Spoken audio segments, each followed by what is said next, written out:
Start.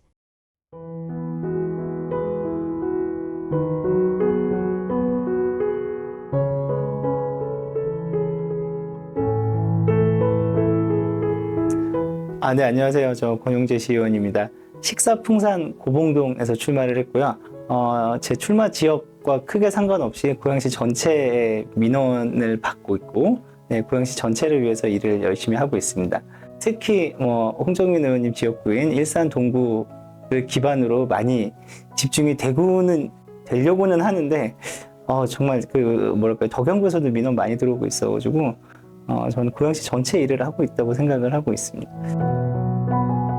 신년 청룡의 해라고 해서 그 1월 1일 아침에 정발산동에 있는 정발산에 올라가서 그 해 뜨는 모습을 봤어요. 그 해 뜨는 모습 보면서 정말 한 1000명 이상의 사람들이 찾아왔었고, 네, 그 해 뜨는 거 보면서 다 같이 탄성도 지르고 신기해하면서 이런 시간 보내고 되게 즐거운 시간이었는데, 새해의 기운을 좀 느낄 수 있어서 주민분들이 열망하는 새해에 대한 어떤 그런 느낌을 받고 와서 되게 기분 좋은 시간이었고, 그리고 그날 내려와서 떡국을 먹는데 어느 분께서 아주 큰 샤인머스켓을 많이 준비하셔가지고 여의주라고 하나씩 드시라고 막 입에 쏙쏙 넣어주시는 거예요.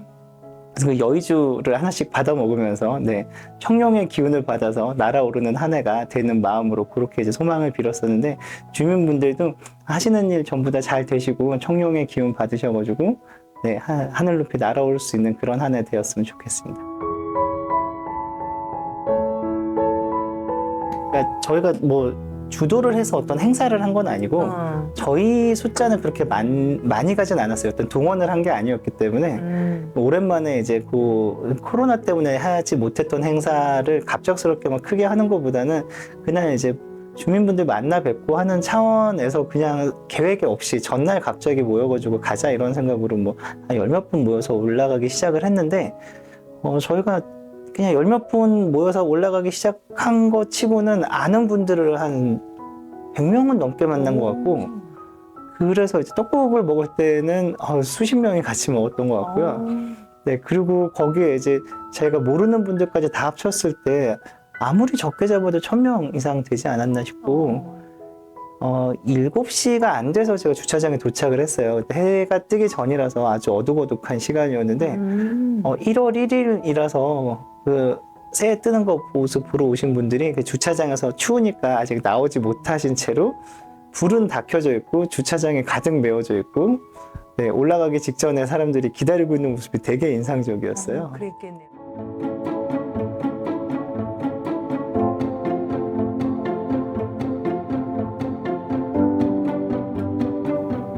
올해 이제 또 한 해가 시작돼서 이 의회에서 의원으로서 이 업무를 또 이어나가셔야 되는데, 네. 지난해 해결하지 못했던 것 또는 그때 아쉬웠던 거를 올해 또 더 해나가셔야 되잖아요. 네. 근데 올해는 어떤 부분에 조금 더 집중해서 우리 시민들을 위해서 발로 뛰실 생각이세요?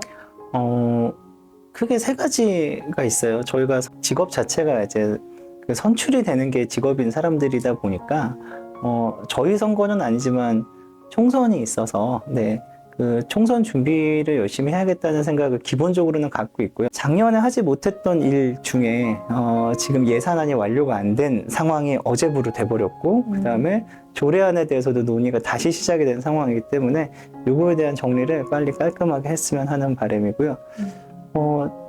추가로 이동환 시장에 대해서 조금만 설명을 드리자면, 저는 그동안 이동환 시장님이 보여왔던 어떤 시정 행태에 대해서 어떤 삼권 분립을 잘 반영하고 있지 못하고 계신 거 아닐까, 입법, 행정, 사법이 나눠져 있는 이런 상황을 잘 이해하지 않는 건 아닐까, 받아들이지 않는 건 아닐까라는 생각을 했는데, 어제 제2 요구는 삼권 분립에 대한 이해뿐만이 아니라 어떤 법리적 해석이나 이런 글자로 쓰여져 있는 텍스트 자체를 별로 인정하지 않으려고 드는 그런 이제 고집스러운 모습이 아닐까 싶어서 심히 우려스럽다는 말씀을 드릴 수 있을 것 같습니다.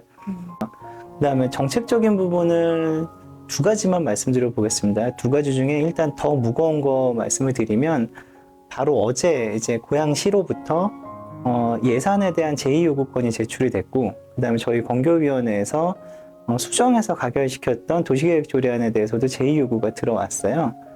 네, 근데 이 제2요구에 대해서 말씀드리자면 좀 복잡하지만 예산의 일부만 제2요구를 했고 그 일부가 과연 합법적이냐, 전부 다를 제2요구해야 되는 거 아니냐, 뭐 이런 논란이 있고, 그다음에 두 번째로 그 예산 자체가 삭감된 예산이 위법성이 있냐 아니면 충분히 월권이었냐, 이 부분에 대해서도 이제 법적 해석의 문제가 있는데, 법리적으로 봤을 때 통설은 저희 시의회의 결정이 문제 없다라고 볼 수 있는 수준인 것 같아요. 특히 이제 문제가 되고 있는 전액 삭감된 업추비 예산 같은 경우에는 저희가 참고하는 책에서도 통설로 전액 삭감된 업추비에 대해서는 제2요구의 대상으로 볼 수 없다라고 얘기를 하고 있는데, 그걸 정면으로 무시하고 지금 제2요구가 올라온 상황입니다. 정말 무리한 해석을 한 것 같아요. 이게 설명이 좀 복잡하지만 기존에 존재하던 용도용적제 조례가 있고, 그 다음에 이번에 시도하려고 했던 이렇게 생긴 조례가 있어요. 이렇게 생긴 조례에다가 그 상위법 개정 사항을 반영해서 한 가지를 더 추가해서 들어왔었죠. 이 두 가지 사안 중에 상위법 개정 사항만 저희가 반영을 하고, 이렇게 생긴 조례, 그 용도용적제를 아주 강화하겠다는 조례안에 대해서는 삭제를 하고 수정 가결을 시킨 상황입니다. 이거에 대해서 제2요구를 하겠다라는 근거가 뭐냐라고 했을 때, 요렇게 생긴 조례가 삭제가 되면 기존에 존재하는 요 조례가 계속 적용이 될 것이기 때문에 부당하다라는 게 이제 시장의 논리인 것 같아요. 근데 요 조례가 부당하다라는 거는 이 조례가 처음 만들어졌던 2014년도, 2019년도 요때 당시에 문제가 있다라고 판단됐을 때 이 조례가 처음 만들어졌을 때 20일 이내에 제2요구를 했어야 되는데, 얘에 대한 부당성을 증명하기 위해서 지금 자기들이 주장하는 조례를 얘기를 하고 있는 거는 법리적으로 맞지 않거든요. 근데 이런 부분에 대해서도 크게 고민을 하고 제출을 한 건지 안 하고 제출한 건지 진짜 저희를 좀 알아보기는 어렵지만 직원분들하고 얘기했을 때 아주 말을 아끼고 있어요. 그러니까 논리적으로 충분히 만들어지지 않은 채로 그냥 혹시 지시가 내려와서 경광부의 식으로 만든 건 아닐까라는 생각이 좀 들고요. 이런 부분에 대해서 지금 대표 간 논의가 시작되고 있는 단계인 것 같아요. 마지막 세 번째 안건은 뭐냐면, 그러니까 정책의 두 번째 안건은 뭐냐면, 문화예술인 관련된 조례를 아주 여러 가지를 준비를 하고 있어요. 그 전체 법률을 봤을 때 법률에서 문화예술인 관련된 게 한 40-50개 정도의 법률이 있고, 그 중에 이제 조례에서 받아서 쓸 수 있는 것들이 한 7가지 정도 되는 걸로 판단을 해서 예술인 기본조례를 만들고, 이 예술인 기본조례에서 예술인 복지 지원이라든지 예술인 기회소득이라든지 아니면 장애예술인 지원이라든지 이런 식의 이제 세부적인 조례 체계를 한꺼번에 만들어 가려고 준비를 하고 있는데, 작년 하반기에 토론회를 하면서 시작이 됐던 조례고 제 공약사항에도 들어있고 다른 지역구 의원님들도 관심을 많이 갖고 있는 사안인데, 이것도 마찬가지로 그중 일부분이 어떤 그 더불어민주당과 김동연 경기도지사의 공약사항에 포함되어 있다 보니까 고양시에서만 유독 하지 않겠다라고 해서 경기도의 예산을 받아올 수 있는 기회를 거부하고 있는 상황이거든요. 그래서 이게 고양시 저희 시의회에서 조례가 통과가 돼서 시장으로부터 이제 경기도 예산을 받아서 고양시 주민들한테 지원을 해줄 수 있는 근거를 좀 마련해볼까 하는 생각을 갖고 있는데, 조례안이 정부 개정안까지 다 포함해서 9개가 지금 만들어져 있는 상태고, 그게 올해 상반기에 잘 통과됐으면 하는 바람입니다. 네. 젊은 정치인이 본 지금 얼마 전에 이 더불어민주당 대표님, 이재명 대표님의 그 피습 사건이 있었는데, 그 사태에 대해서 어떻게 보고 계시는지 의견을 좀 듣고 싶습니다. 너무 참담하고 안타까운 상황인 것 같습니다. 젊은 정치 여부와 무관하게 그 민주주의라는 게 결국은 투표를 통해 가지고 본인들의 의사를 표출을 하는 건데, 이게 폭력적인 방법에 의해서 만들어졌다라는 게, 그래서 당대표에 대한 피습이 있었다는 게 우리 그 민주주의 체제의 근간을 흔드는 사건이 될 수 있는 것 같고, 우리 스스로가 뭐 단 한 명의 문제라기보다 사회 전체가 바라봤을 때 어떤 불만족 상태를 너무 가속화시키고 뭐 양극화시키는 그런 행태를 보여온 거에 대한 부작용이 아닐까 싶어서 우리 사회가 이 상황에서 분노하는 건 분노하지만 너무 과열되지 않는 상태로 이재명 당대표의 그 건강이 빨리 이제 쾌차하시길 바라고 민주주의가 잘 회복되기를 바란다는 마음을 그런 말씀 드릴 수 있을 것 같고요.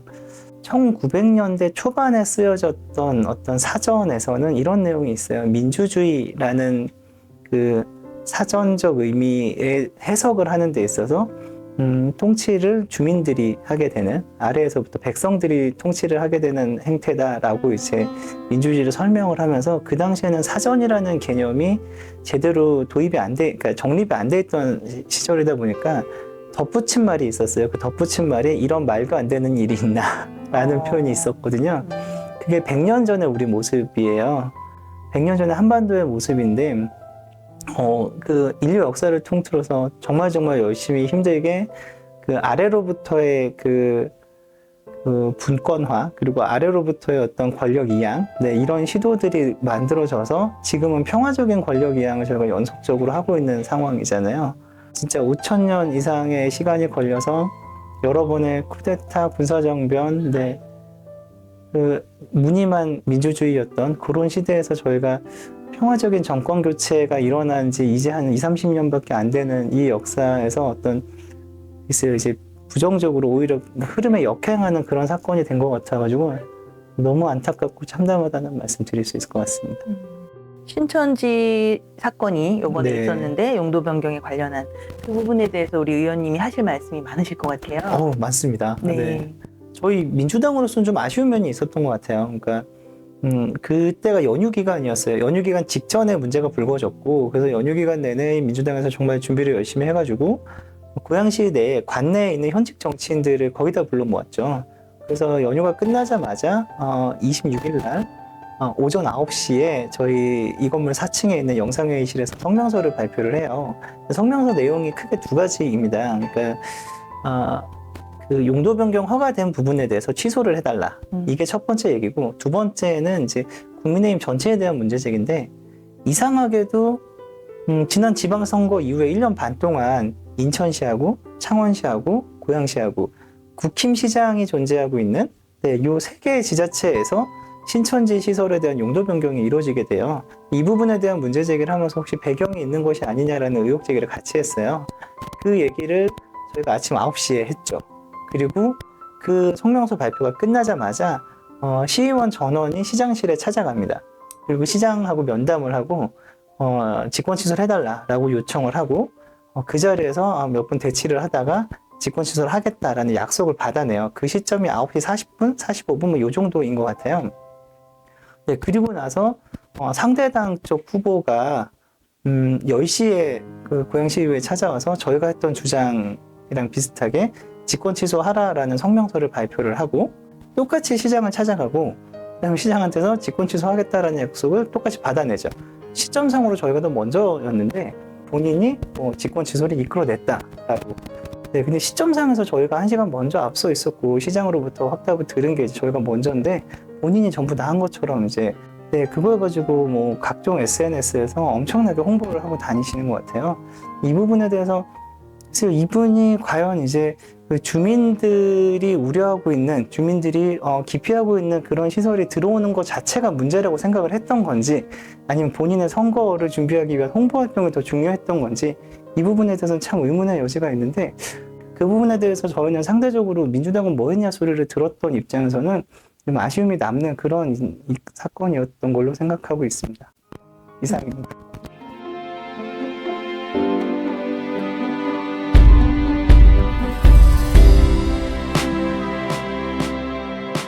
권용재 의원님을 포함해서 정치 트렌드에 맞춰서 어떻게 해 나가시면 좋겠다 하는 혹시 그런 생각은 있으세요? 일단은 이념에 많이 치우치지 않은 것 같아요. 저희 고양시 의회에서 양당 의원님들이, 양당 대표 의원님들이 두 분 다 엄청 젊은 분들이에요.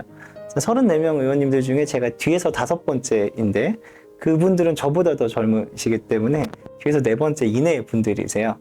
네, 그만큼 젊은 분들인데, 젊은 분들이다 보니까 이념 정치에 치우치지 않는 걸로 보이고, 양당에서 서로 대립을 하고 있는 과정에서도 작년 9월부터, 굳이 얘기하자면 작년 6월부터인 것 같습니다. 작년 6월부터 여야 합의가 조금씩 일어나기 시작을 했어요.